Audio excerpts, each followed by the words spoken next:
All right, guys, so now we're kind of in the pre-validation phase of phase two, meaning we're just now getting into phase two. And by this point, you should have finished the first phase, which is getting your ads launched and hopefully spending a little bit, right, for the next 7 days. And if I was to give you an example, if we went into this account, right, I started on March 23rd, and then to 30th is around 7 days.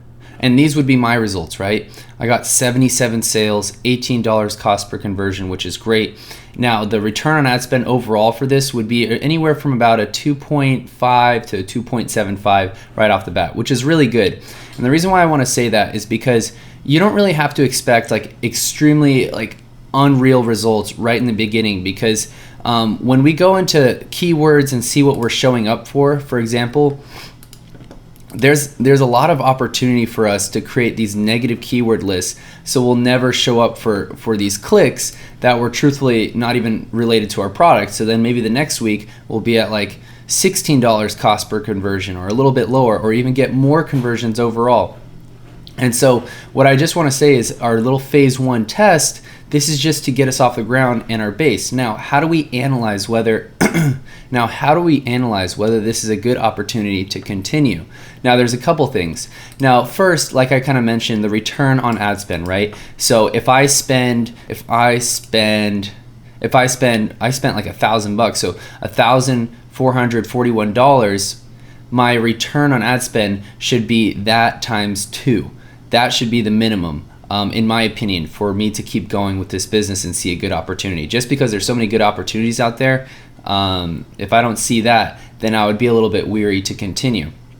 Now, the next thing is if your ROAS is below a 2, like what I mentioned, if it's below a 2, then what you can do is either, of course, kill and just say, all right, this was just not a good idea, or you can pivot. And that's kind of the story I wanted to tell you. Like in this scenario, I specifically was selling custom socks. Like all these campaigns were selling custom socks. However, one of the customers was like, oh man, it would be so cool if you guys could sell custom boxer briefs. And I was like, what the heck? Okay. So I kept it in my mind, but I was like, I know custom socks are the thing. I know it.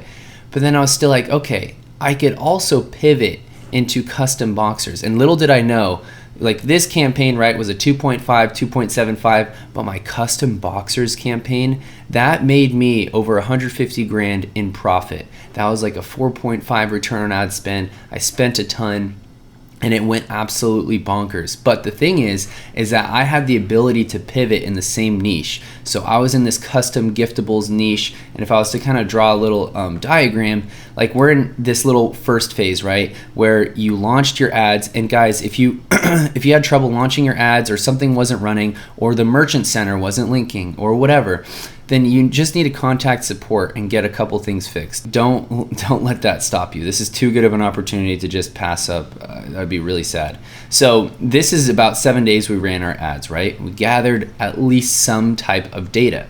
Now, however, and now that we're entering phase two, this is where we have our option where, yes, we can kill it. We can say, look, this is bad. I don't even want to be in this niche anymore. This was stupid.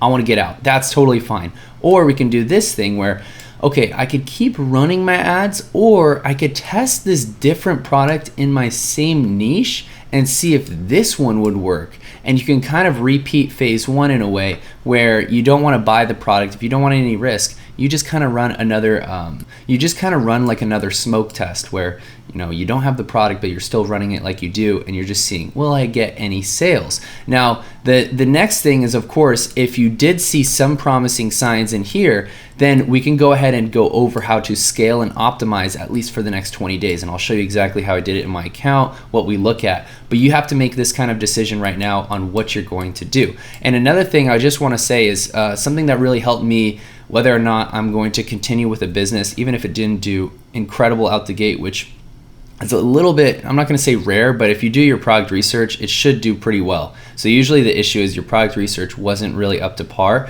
But do you see a long-term vision with this? So if I see auxiliary products that I can add to, say, like this business, I could offer different types of products and kind of broaden out my product line, then I would be like, this would be really interesting. Or let's just say it's a super big trend and I see a long-term vision with this for at least the next, let's just say, year or two, right? We don't have to go extreme and be like, this is our business for life. like just at least for the next year or two, right?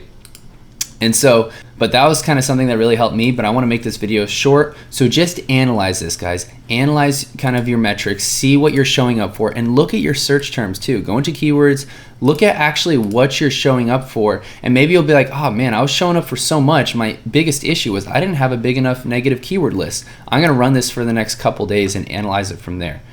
Now, after that, once you do this, then we're gonna go into how to run and optimize your campaign day by day and what I do. So